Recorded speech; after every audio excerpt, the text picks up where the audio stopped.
오늘은 아주 아름답고 기막힌 반전도 있는 남미 소설 한 편을 준비했습니다. 피터캣 북클럽 124번째 작품은 지난 1985년 발표된 칠레 작가 안토니오 스카르메타의 네루다의 우편 배달부입니다.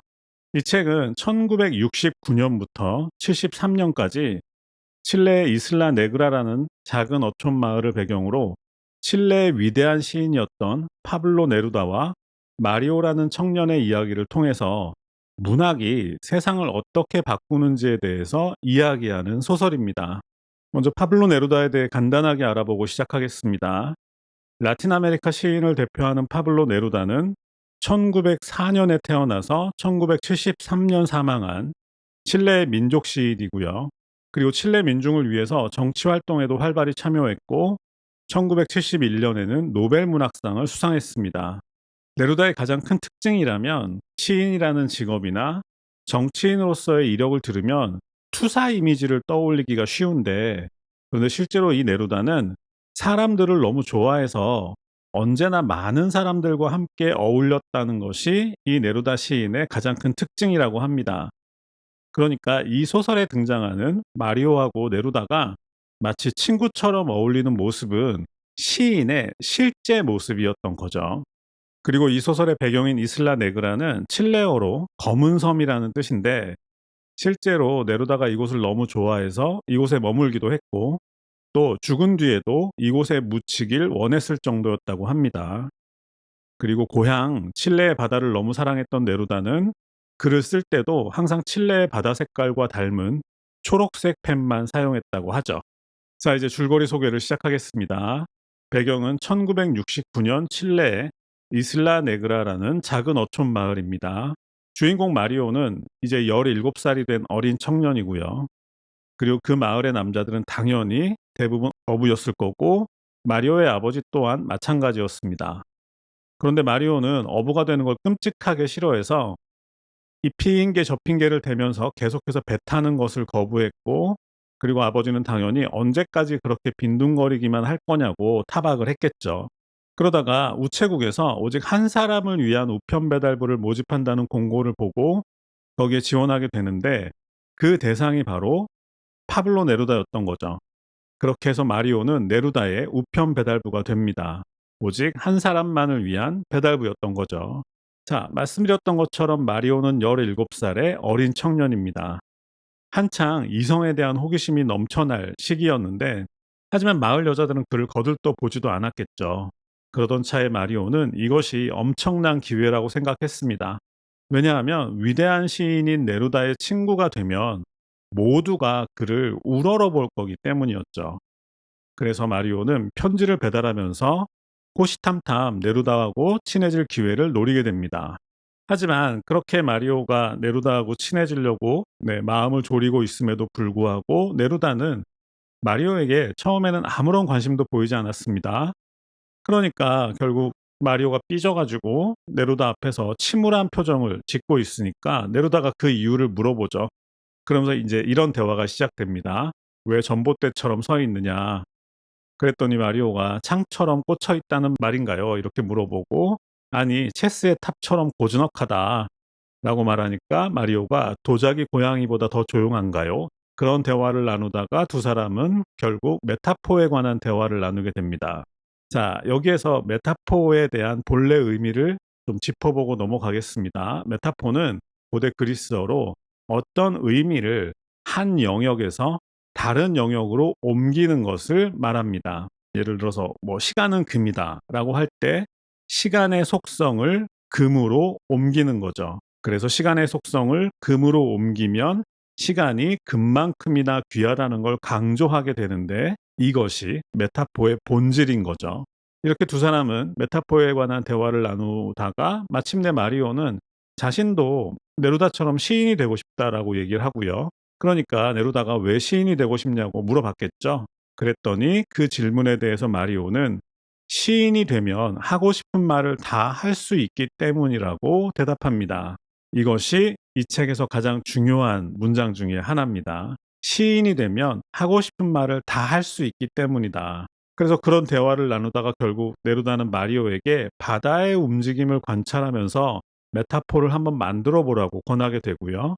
그래서 마리오는 시키는 대로 곧이곧대로 바다에 가서 메타포를 만들어 보려고 노력했지만 아무 성과도 얻지 못하고 그냥 술집으로 향하게 됩니다. 그리고 그곳에서 베아트리스라는 이름의 아주 아름다운 여자를 만나게 되죠. 이 베아트리스는 주점 주인의 딸이었고 처음에는 마리오를 거들떠 보지도 않았습니다. 마리오는 말을 걸고 싶은데 아무런 말도 떠오르지 않았고 무슨 말을 해야 될지도 모르는 상황이었던 거예요. 그래서 다시 네루다에게 찾아가서 도대체 이상형의 여자를 만났는데 무슨 말을 해야 될지 모르겠다라고 도움을 청하면서 처음에는 되게 뻔뻔하게도 마리오가 네루다한테 자신을 대신해서 시를 써달라고 부탁을 해요. 그랬더니 이제 네루다가 만나보지도 않은 여자를 위해서 그럴 수는 없다라고 거절을 하죠. 그렇게 해서 네루다가 화를 내면서 끝나는 게 정상인 상황인데 그런데 두 사람은 실제로 함께 베아트리스의 얼굴을 보기 위해서 주점으로 가기로 합니다. 자, 이것도 굉장히 중요한 얘기죠. 왜냐하면 모두에게 존경을 받는 대시인이었던 네루다가 마치 친구처럼 지금 마리오의 부탁을 다 들어주고 있잖아요. 그런데 그렇게 행동을 하면서도 네루다는 이 상황을 전혀 불편하게 생각하지 않는 것 같단 말이죠. 어쨌든 결국 그렇게 해서 두 사람은 함께 베아트리스의 얼굴을 보게 되는데 그런데 문제는 네루다 역시 베아트리스를 보고 첫눈에 감동하게 된다는 거죠.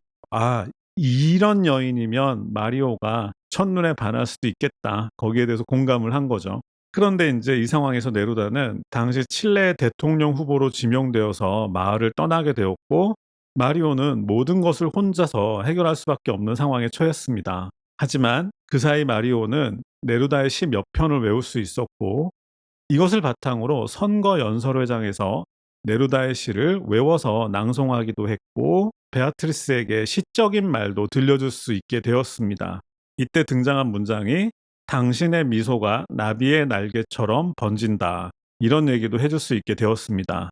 베아트리스 입장에서도 남자에게서 이런 말을 처음 들어봤겠죠. 그래서 이 말을 듣고 베아트리스도 마리오에게 호감을 느끼기 시작합니다. 그런데 소설이 항상 아름답게만 흘러갈 수는 없는 거니까 이때 방해꾼이 나타나는데 바로 베아트리스의 어머니였겠죠. 이 베아트리스의 어머니는 가진 거라고는 발톱에 때밖에 없는 마리오를 결코 인정할 수 없었고 그런 상태에서 살바도르 아옌데라는 정치인에게 대통령 후보를 양보하고 네루다는 다시 이곳으로 돌아오게 되고요. 그래서 베아트리스의 어머니와 네루다 사이에 일명 메타포 전투가 벌어지게 되는데 베아트리스의 어머니가 네루다를 찾아가서 이렇게 얘기를 하죠. 마리오의 주둥이는 그냥 주둥이가 아니라 마치 칡넝풀 같다 라고 말을 하면서 마리오가 베아트리스에게 준 시가 있었는데 물론 그것도 네루다가 쓴 시지만 그것을 인용하는 거죠. 그 시는 벌거벗은 당신은 밀 이삭처럼 갸냘프다. 벌거벗은 당신은 쿠바의 저녁처럼 푸르다. 이렇게 해석을 하는 거죠. 그 작자가 내 딸의 벗은 몸을 이미 봤다. 그 말을 듣고 이제 시인은 메타포를 이해하지 못하고 세계를 오직 유물론적 관점으로만 해석하는 어머니의 시선을 이제 한탄하게 되죠. 그 생각이 나죠. 예전에 노벨상 받았던 아니에르노의 단순한 열정을 40대 여자가 성관계에 집착하는 이야기다라고 해석하는 거랑 비슷한 거죠. 결국 마리오는 베아트리스와의 만남을 허락받지 못하게 되고 그러자 속이 상해서 네루다를 찾아가서 네루다에게 책임을 전가합니다. 아니, 베아트리스의 어머니가 너를 반대하는 게 왜 내 책임이야? 라고 대답을 했겠죠. 그랬더니 여기서 마리오가 아주 중요한 말을 하죠. 왜냐하면 당신이 나에게 시를 알게 했고 그것으로 인해서 사랑을 알게 되었으니까 이것에 대해서 당신이 책임을 져야 한다라는 거죠. 하면서 이 소설과 이 영화에서 가장 유명한 문장이 나오죠. 시는 쓰는 사람의 것이 아니라 읽는 사람의 것이다. 라는 문장이 등장합니다. 이것을 기억하시고요. 그리고 마침내 살바도르 아옌데가 칠레 대통령으로 선출됩니다. 역사적으로 이것은 굉장히 중요한 사건이라고 합니다. 왜냐하면 이 살바도르 아옌데 칠레 대통령 당선은 세계 최초로 사회주의자가 민주주의 선거를 통해서 대통령이 된 경우라고 해요. 어쨌든 모두가 지지하는 이 사람이 대통령이 되었으니까 마리오가 사는 마을에도 축제가 벌어지게 되는데 그 축제 기간 동안에 드디어 마리오하고 베아트리스는 몰래 사고를 치고 결국 이 사실을 알게 된 베아트리스의 어머니는 두 사람의 결혼을 승낙할 수밖에 없게 되는 거죠. 남미는 대부분 아주 독실한 가톨릭 국가이기 때문에 드디어 이제 두 사람은 결혼할 수 있게 된 겁니다. 그리고 몇 달 지나지 않아서 네루다는 프랑스 대사로 임명되어서 파리로 떠나게 되는데 이 사이에 마리오하고 베아트리스는 아주 행복한 신혼생활을 보내게 되죠. 그러다가 드디어 네루다의 편지와 소포가 도착을 하는데요. 그 소포 안에는 녹음기가 들어있었죠. 가장 아름다운 장면이 등장하죠. 네루다는 이렇게 편지에 적었습니다. 파리는 아주 아름답지만 나에게는 너무 큰 옷이다. 그러면서 마리오에게 이슬라 네그라의 소리를 녹음해서 보내달라. 그래서 마리오가 녹음기를 들고 이슬라 네그라의 종소리나 파도 소리나 바람 소리나 별들이 침묵하는 소리나 그리고 베아트리스 뱃속에 든 아기의 심장이 뛰는 소리와 함께 마침내 자신의 손으로 처음 쓴 자작시까지 함께 녹음해서 보내게 됩니다. 이제는 마리오가 스스로의 힘으로 시를 쓸 수 있게 되었다는 거죠. 그러면서 소설은 1971년도에 네루다가 노벨 문학상을 수상하면서 행복의 절정에 이르게 되고요. 하지만 행복은 여기까지였던 거죠. 네루다는 그 이후로 건강이 악화되었고 그래서 1973년에 조용히 이슬라 네그라로 돌아오게 되고 그리고 이어서 피노체트라는 사람의 군사 쿠데타가 발생하게 됩니다. 그래서 민주선거를 통해서 선출된 살바도르 아옌데 대통령은 대통령궁을 지키다가 사망했고 네루다 또한 투병 중인 상태에서 가택연금을 당하게 됩니다. 이때 마리오가 해안가 절벽을 기어 올라서 네루다의 집에 도착해서 전 세계 사람들이 네루다에게 보낸 전보를 외워서 들려주는 장면이 아주 감동적인데 그 전보의 내용들은 주로 다른 나라 스웨덴이나 멕시코나 이런 나라에서 자국으로 망명해라, 비행기도 보내주겠다, 가족들도 모두 같이 와라 이런 것들을 권유하는 내용들이었죠. 하지만 네루다는 가택연금도 되어 있었고 건강도 이미 되돌릴 수 없는 상태였기 때문에 그 제안을 받아들일 수 없었고 마지막으로 네루다의 소원은 자신이 가장 좋아하는 칠레 바다가 있는 이곳 이슬라 네그라에 묻히길 원했지만 군사 정부는 그것을 거절했다는 얘기죠. 그리고 얼마 지나지 않아서 마리오 또한 어느 양복 입은 사람들에게 끌려가는 장면으로 소설은 마무리됩니다. 결국은 슬픈 얘기인 건데 의문이 떠오르죠. 그런데 작가는 왜 이 슬픈 이야기를 왜 그렇게 재미있게 한 걸까? 자, 이 책의 기막힌 반전에 대해서 알아보도록 하겠습니다. 이 책 전체가 하나의 메타포인 거죠. 자, 이 책의 주인공 마리오를 그냥 마리오가 아니라 칠레 국민 전체라고 한번 생각해 보시죠. 그러면 이야기가 달라지죠. 이 마리오는 네루다를 만나기 전에는 좋아하는 상대에게 무슨 말을 해야 될지도 모르는 그런 사람이었습니다. 그러니까 결국 하고 싶은 말을 하지 못하던 사람이었다는 거죠. 그런데 이 마리오는 네루다를 만나고 네루다의 시를 읽은 후부터 사람들 앞에 나서서 자신의 이야기를 할 수 있게 되었습니다. 그리고 심지어는 베아트리스에게 멋진 말도 들려줄 수 있었죠. 그러다가 심지어 결국 스스로의 힘으로 시를 쓸 수 있는 수준까지 올라섰습니다. 결국 마리오가 말했던 시는 쓰는 사람의 것이 아니라 읽는 사람의 것이라는 말의 의미는 시는 그것을 읽는 사람들을 통해 퍼져나가고 결국은 그런 방식으로 모든 사람들을 바꾸어 놓을 수 있다라는 거죠. 결국 네루다의 시를 통해서 당시 칠레 국민들은 자기 마음속에 있는 이야기를 다른 사람에게 전할 수 있었고 그리고 마리오의 시가 베아트리스에게 전해졌듯이 그것은 점차로 다른 사람들에게 퍼져나갈 수 있었고 사람들은 그것을 통해서 가정을 이루고 연대를 할 수 있었고 그리고 자신의 아이들에게까지도 그 이야기들을 전해줄 수 있었다라는 거죠. 이 책을 통해서 작가가 하고 싶었던 얘기는 결국 위대한 시는 어디 멀리 있는 것이 아니라 사람들 사이에 머물면서 그들을 변화시킨다라는 거죠. 결국 마리오는 모든 칠레 국민이고 네루다의 시는 칠레 국민 전체를 변화시켰다라는 얘기에 메타포인 겁니다.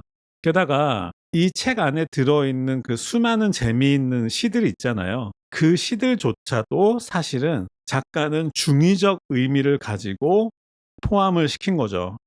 예를 들어서 베아트리스의 어머니가 네루다의 시를 인용하면서 키스와 침대와 빵이 골고루 있는 사랑이 나는 좋아.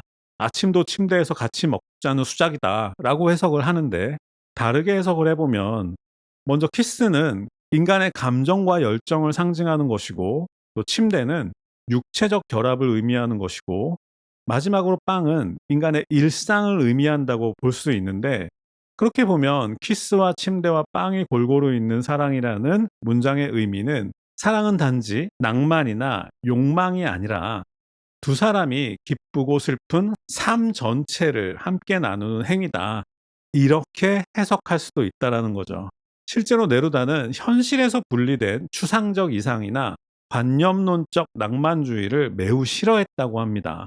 그래서 사랑 또한 빵처럼 실제로 존재하고 손에 닿을 수 있는 것이어야 한다고 생각했다라는 거죠. 네루다 자신이 이상은 현실과 함께 있을 때 실현될 수 있다고 믿었기 때문에, 그래서 이 책에서도 네루다가 마리오라는 그런 소년의 속셈을 뻔히 알면서도 그의 부탁을 다 들어주고 했던 것들이 바로 사람들과 함께 해야 한다라는 그 정신을 표현하기 위한 하나의 중요한 장치였다라는 거죠. 결국 이 소설은 네루다라는 이름의 위대한 시인이 칠레 민중을 어떻게 깨어나게 했는지를 아주 멋지게 표현한 소설이었던 것 같습니다. 덕분에 예술은 어디 멀리 있는 게 아니라 사람들의 삶과 함께 해야 한다고 주장하고, 또 그것을 스스로 실천했던 네루다의 예술 세계를 엿볼 수 있는 기회가 되었던 것 같고요. 그리고 우리는 이 작품을 통해서 문학 작품에 투영된 메타포의 의미를 더 적극적으로 해석해 볼 수 있게 될 것 같습니다. 위대한 시인은 바로 우리 곁에서 지금도 우리를 변화시키고 있고, 그것이 문학의 힘이다. 여기서 마무리하겠습니다. 감사합니다.